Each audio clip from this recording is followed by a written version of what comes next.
돈. 이거 누구나 잘 벌고 싶죠.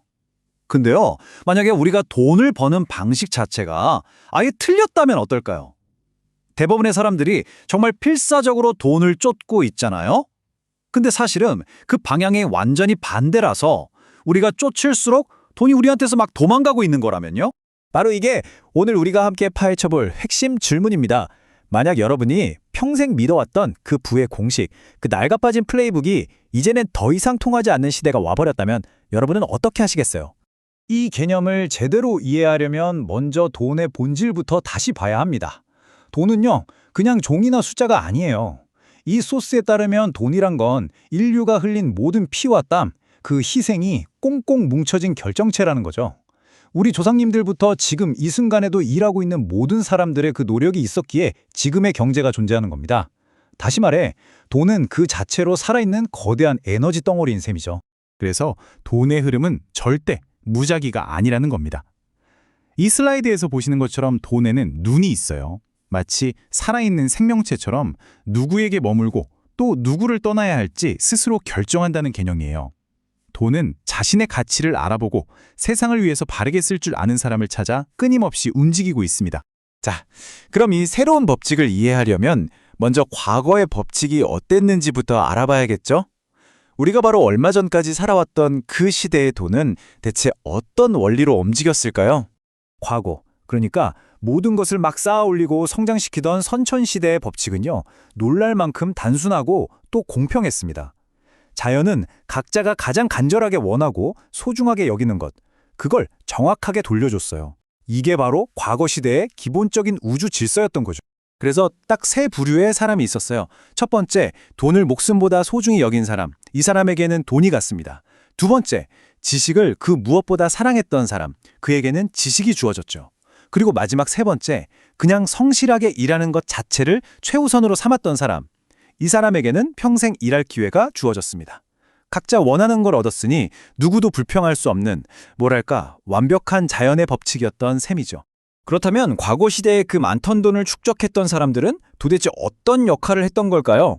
이 소스에서는 그들을 창고지기라고 부릅니다. 이 문장이 그걸 정말 잘 보여주죠. 정말 역설적이게도 돈을 모으기 위해서는 돈을 쓰는 법을 몰라야만 했습니다. 오직 돈 그 자체에만 집착해야 그 어마어마한 부를 지켜낼 수 있었기 때문이죠. 만약 그들이 돈 쓰는 재미를 알아버렸다면 인류의 자산은 아마 진작에 다 흩어져 버렸을 거예요.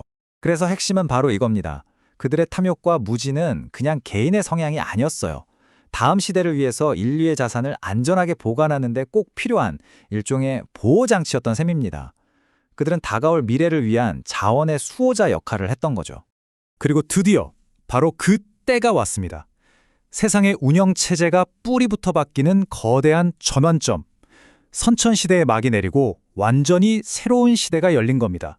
혹시 2012년에 지구가 종말한다고 막 떠들썩했던 거 기억나세요? 많은 사람들이 세상이 끝장나는 걸로 오해했지만 사실 그건 세상의 법칙이 끝난다는 의미였습니다.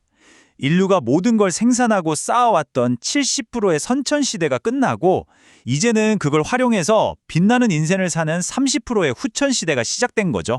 네, 바로 그거예요. 2012년은 무슨 물질적인 파괴가 아니라 거대한 패러다임의 전환점이었습니다.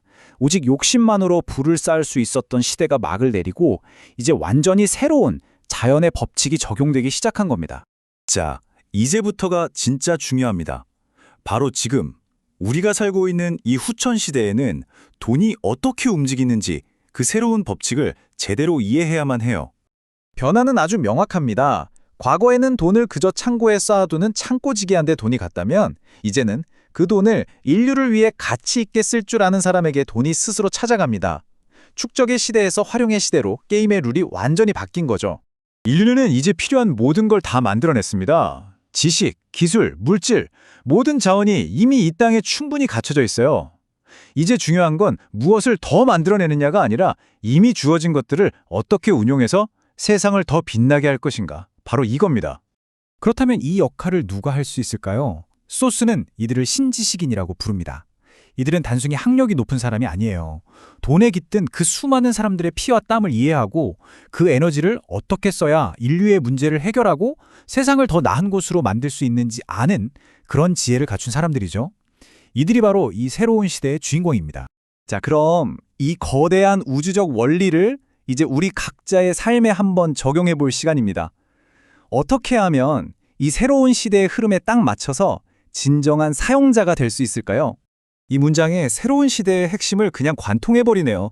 만약 여러분이 여전히 돈 벌어야지 라는 생각에만 매몰되어 있다면 그건 과거의 법칙에 갇혀 있는 거예요.